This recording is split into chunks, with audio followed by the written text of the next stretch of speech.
Welcome to The Explainer. Today, we're getting into the master molecule that pretty much governs your drive, your focus, and your satisfaction dopamine.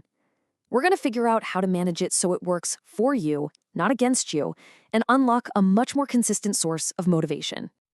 Okay, right off the bat, let's just bust a huge myth. You've probably heard of dopamine hits, right? Well, according to neuroscientist Andrew Huberman, there's actually no such thing. If you think of dopamine as just these little pleasure rewards, you're missing the whole point.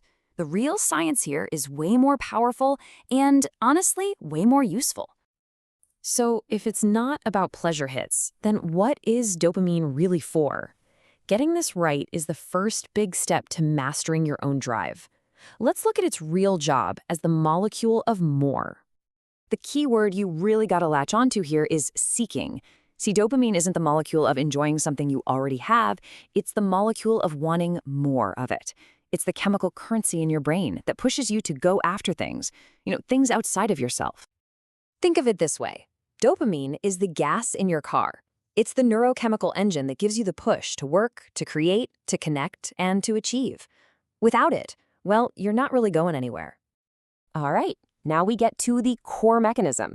And I'm telling you, if you can just grasp this one idea, the dopamine seesaw, it will completely change how you think about your motivation, your mood, and even burnout. So your dopamine system kind of works in two ways. First, you've got your tonic level. This is your baseline, the amount of dopamine just kind of hanging out in the background all day. It's what sets your general mood and motivation. And then you have phasic releases. These are the big peaks, the spikes that ride on top of that baseline when something rewarding happens. And this is the most important rule in the whole dopamine game. You have to remember this. What goes up must come down. After every single peak, your baseline doesn't just go back to normal. No, it temporarily drops below where it started. This is that seesaw effect in action. The higher that peak of pleasure goes, the deeper the valley of pain and craving that comes after it. So a huge, intense experience means you're going to have a much bigger drop afterward while your brain tries to get back to level. So what happens when we're constantly just chasing those big highs? Let's take a look at how this whole seesaw effect can actually drain us of all our motivation. I mean, just look at this. Different things create wildly different dopamine peaks. Eating some chocolate, you get a little bump, about 1.5 times your baseline. Sex, about double. But then you look at something like amphetamine, that's a 10 times spike. And if we remember our rule, a peak that high guarantees a crash that is just as massive. So why does that crash even happen? Well, your brain has a limited supply of dopamine that's ready to go at any moment. It's called the readily releasable pool.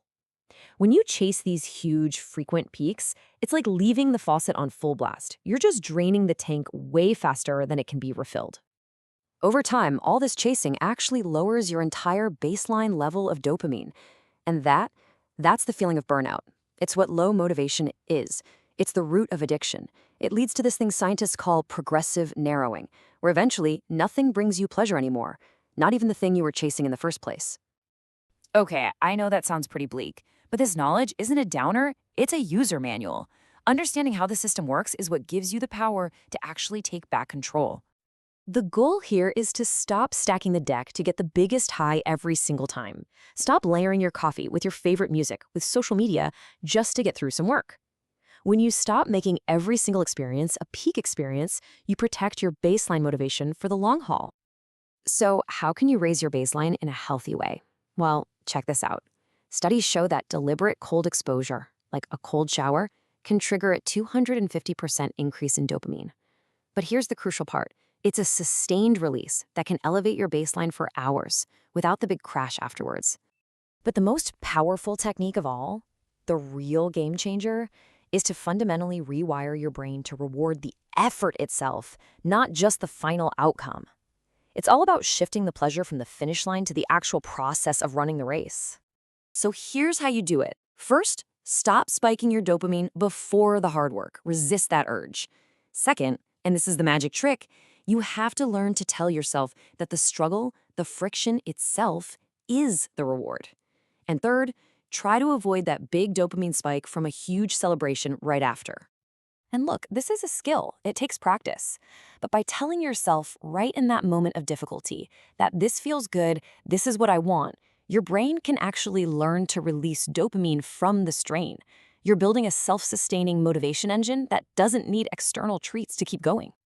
And really, that's the whole takeaway here. This simple but pretty profound shift in perspective, it's the secret to unlocking consistent, long-term motivation and a much deeper satisfaction. So the next time you're facing a challenge, just ask yourself this question. You might be surprised by the answer your brain gives you.